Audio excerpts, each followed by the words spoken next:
Hola, mi amigos! Ethereum. It's becoming the settlement layer for the world of decentralized finance with a successful launch of ETH2 and staking. If your blockchain isn't connected to ETH, it's a blockchain that's dead in the water. It's why every blockchain has a bridge back to Ethereum. Although Ethereum isn't done. In the first quarter of 2023, a game-changing upgrade is coming for ETH that will push it to new heights and reinforce its position as the DeFi settlement layer. And the upgrade will rocket certain altcoins to the moon. What's the upgrade and which altcoins? We'll find out in about 10 minutes because it's time for chicocrypto.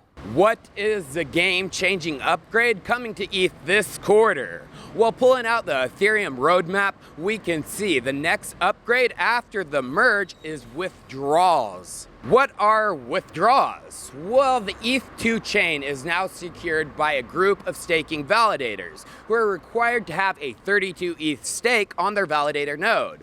But since December of 2020, any person who staked had their 32 ETH locked, unable to withdraw. Well, with Ethereum's next upgrade named Shanghai, withdrawals are a confirmed go, and Shanghai is coming very soon. The Ethereum devs just had their execution layer meeting where they told us when. Let's listen in. I guess to kick it off, does anyone from either the testing or client teams want to give a quick update on where just withdrawal testing is at, where the different implementations are, and what things look like in terms of DevNets? So we currently have a DevNet 1 running, and we started it just before Christmas.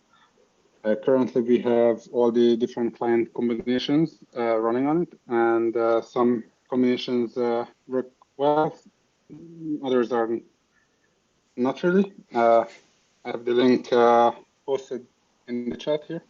So here we can see that we are on block 94,000, and most of the nodes are able to follow the head. Sweet. Oh, okay. And Perry, posted the spec versions we're targeting in the chat. So that's the CL spec 1.3.0 Alpha 2. And then on the EL side, the withdrawal EIP, we're using commit 0FA ADEC.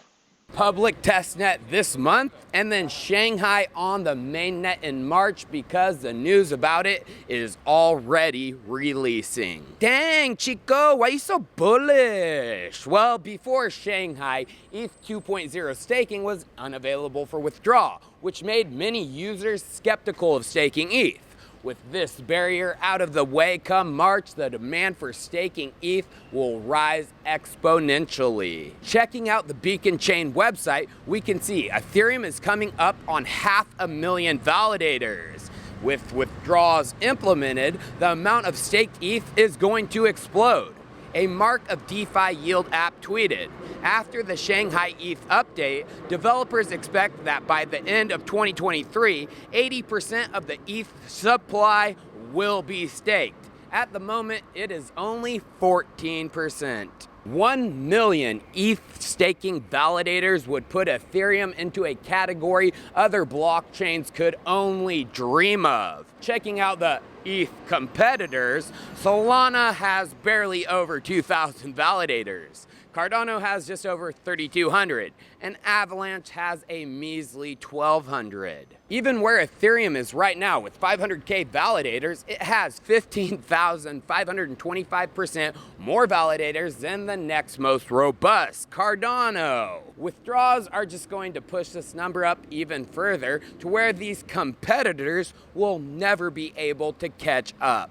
So, my friends, I solo stake ETH, 32 of them, and that is what I recommend everyone do. If you have the 32 ETH, don't stake with a centralized entity like Binance, not your keys, not your coins. To stake, I use an Avado i7, the plug-and-play staking hardware that takes the complexity out of the staking process. You don't need to be super technical with Avado. And guess what?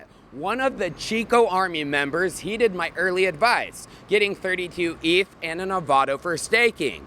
And they just found their first block, which means they get the transaction fees for that block. And boy, was it a sweet amount of ETH they got, as you can see. So, a link to purchase an Avado can be found at ava.do/shop/cc, which I've included in the comments and the description of this vid if you're thinking about solo staking soon.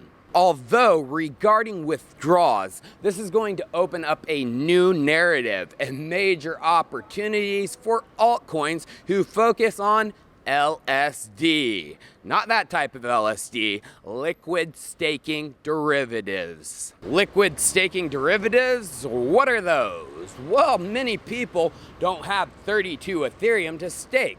So liquid staking protocols were created where users pool together their Ethereum and the protocol stakes it on their behalf. In return, users are issued liquid staking derivatives, LSDs, to represent their stake of Ethereum in the pool.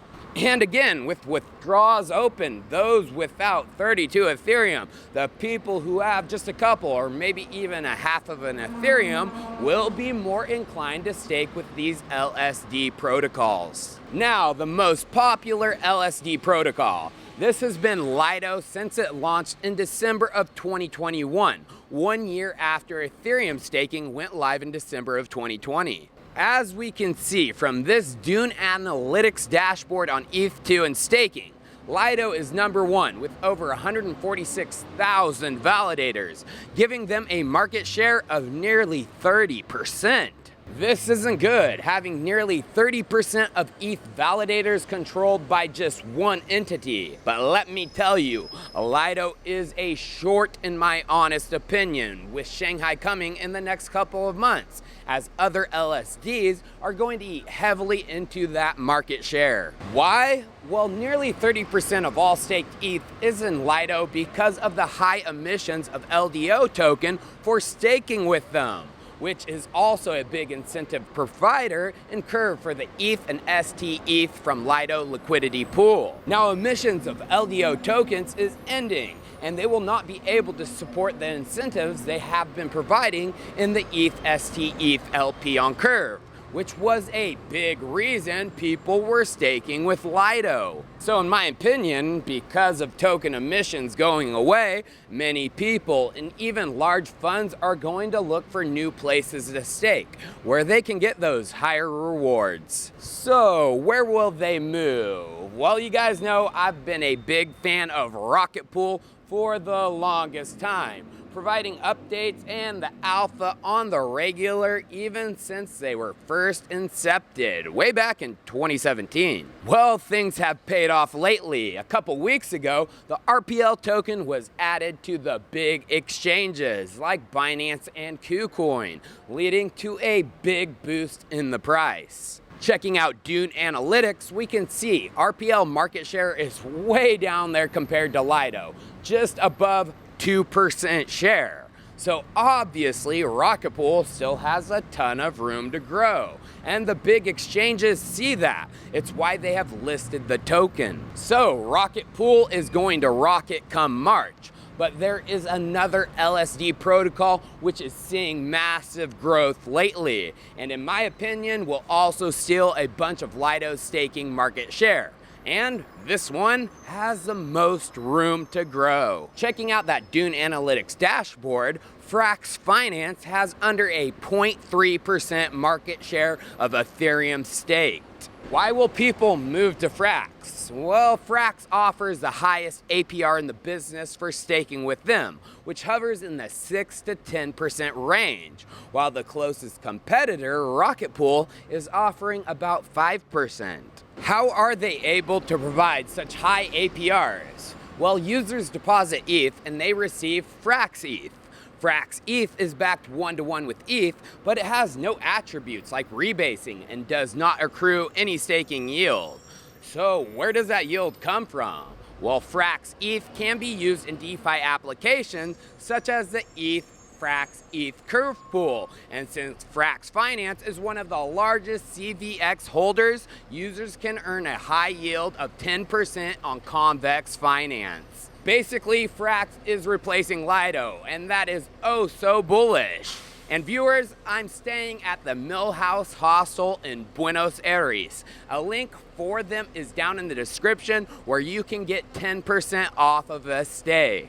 Cheers. I'll see you next time.